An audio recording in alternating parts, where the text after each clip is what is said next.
Hello, hi, this is Shonam and you are watching Ink Drop Tattoo and Photo Studio. আজকে আমার এক student আজকে ওনার পায়ে একটা ট্যাটু করতে জানবো এবং এখানে যে শিখে কতটা প্রফিট হচ্ছে বা কতটা লস হচ্ছে লাইফে কোনোদিনও সে স্ট্রাগল করে বড় হতে পারবেও কিনা সে সমস্ত জিনিসটাই ওর মুখ থেকে আমি জেনে নেবো। তো নামটা প্রথমে জানবো। আমার নাম সঞ্জয় পারুই। আচ্ছা, আর আমি এসেছি এয়ারপোর্ট বিরাটি থেকে। 2 মাস আগে শুরু করেছিলাম স্যারের থেকে ট্রেনিং। যখন আমার ফার্স্ট ক্লাস হয়, তখন ফার্স্ট উনি ড্রয়িং দিয়ে শুরু করিয়েছিলেন। ড্রয়িং গুলো আমরা তো বেসিক্যালি 10-15 বছর পরেই প্রায় শুরু করলাম। 10-15 বছর আগে থেকে যদি বলি স্কুল লাইফের কথা, তারপরে তো ড্রয়িং সেভাবে হয়নি।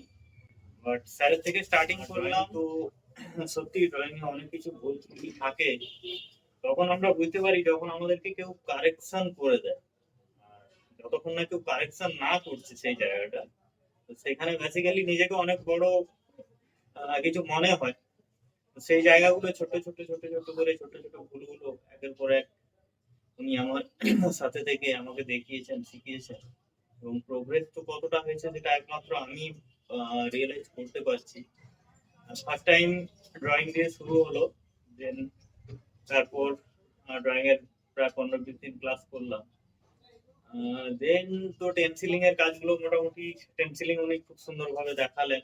আর ভুল তো ওই যেটা প্রথমে বললাম, ভুলগুলো প্রথমে একের পর এক হতেই থাকতো, এবং ভুলগুলো ধরিয়ে দেওয়ার মতো আমাদের যেটা প্রয়োজন সেটা আবার কখনো কখনো মনে হয় যে আমরা ইউটিউব থেকে কারেকশন করে নিই, হ্যান ত্যান, এগুলো অনেক কিছু মনে হয়। বাট পার্টিকুলারলি এরকমটা না যে প্র্যাকটিক্যাল না হলে কিন্তু ইউটিউব কখনো কারো ফুললি গাইডলাইন হতে পারে, আই থিঙ্ক। আমার এটা মনে হয়। সেই জায়গা থেকে স্যারের থেকে তো এটা শেখা।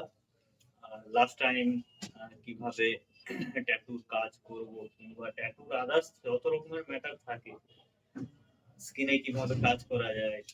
ও একটা জব করে ফিল্ডে, ঠিক আছে, সেই জবের একটা আলাদা টেনশন আছে।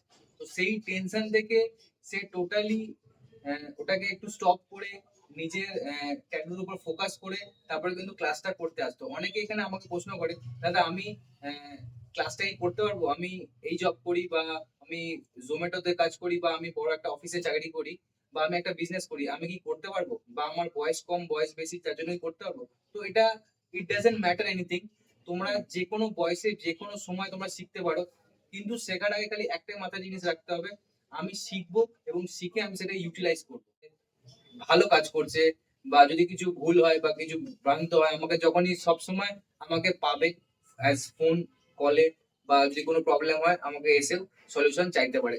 আমার ডিউরেশন থাকে 60 days a class. After class always welcome যে কোনো স্টুডেন্ট। তোমার ট্যাটুটা যে আজকে করলে, তোমার উপর যে এক্সপেরিমেন্টটা যেটা করলে, সেটা তোমার কিরকম, কতটা ব্যথা লাগলো বা কতটা রক্ত বেরোলো বা তোমার টোটাল এক্সপিরিয়েন্সটা বলে বোঝাও। ফার্স্ট অফ অল বলি, ফার্স্টে তো স্যার ফার্স্ট যখন শেখাতেন আমাদের স্কিন প্যাডে কাজ শেখাতেন। স্কিন প্যাডে কাজ যখন করতাম হাত খুব কাঁপতো। ভাবতাম যে এটা কি হচ্ছে, কিভাবে হচ্ছে, আমার দিয়ে হবে কি হবে না, এরকম একটা অনেক বড় কনফিউশনের জায়গা থাকতো। সেই জায়গা থেকে 1 শিখলাম, 1 থেকে 2 শিখলাম, 2 থেকে 10, 10 থেকে 15-20, যেভাবে আমরা বাড়ি। টাইগার একটা ট্যাটু করলাম। ট্যাটু স্যার প্রথম জিজ্ঞেস করলাম যে স্যার এটা 3RL কিংবা 1RL। 3RL দিয়ে কাজ করলাম। 3RL দিয়ে কাজ করার পরে যে পেনটা, যেটা ভয় পেতাম যে পেন হয়তো অন্য কারো এতে করবো সেক্ষেত্রে কতটা পেন হবে, পেন ফিলিংটা খুব নরমাল, খুব कैसा लगा मेरा मजाक? ব্লিডিংটা যেটা ভাবতাম যে খুব হয়তো ব্লিডিং হবে, সেটা ব্লিডিং তো একদমই হয়নি বললেই চলে, না হওয়ার মতোই। আর বেসিক্যালি ব্যাপারটা হচ্ছে যে আমরা চিন্তা করি যে কতটা ব্যথা লাগে, ঠিক আছে, তো নিজের যেহেতু স্কিনে করছি একটুখানি আনকমফোর্টেবল ফিলিং হতে পারে, বাট যখন আমরা একজনের শরীরে করব, কারোর বডিতে করব, তো তখন জিনিসটা অন্যরকম থাকবে, তাই সেই সেন্সটা অন্যরকম থাকবে। সেই আর্ট বা সেই নলেজটাকে নিয়ে আমরা বসবো এবং শান্তি মাথায় কাজটা করতে পারবো। আর যখন নিজের উপরে যখন অ্যাপ্লাই করতে হয় তখন একটুখানি কনফিউশন থাকে, কি হতে পারে বা কি হবে, ব্যথা হবে না তো, খুব ব্যথা হলে কি করব। তো সেই জিনিসগুলো থেকে প্রথমে আমি প্র্যাকটিস করাই, প্র্যাকটিস করানোর পরে সেই জিনিসগুলো অ্যাপ্লাই যখন নিজের উপরে করছে তখন অনেকটা জিনিস ইজি হয়ে যাচ্ছে, ঠিক আছে। কিন্তু যখন সে নিজের শরীর ছেড়ে যখন অন্য কারোর শরীরে করবে তখন কিন্তু আরো ইজি হয়ে যায় ব্যাপারটা, এবং তখন একটা টেনশন ফ্রি হয়ে কাজটা করা যায়।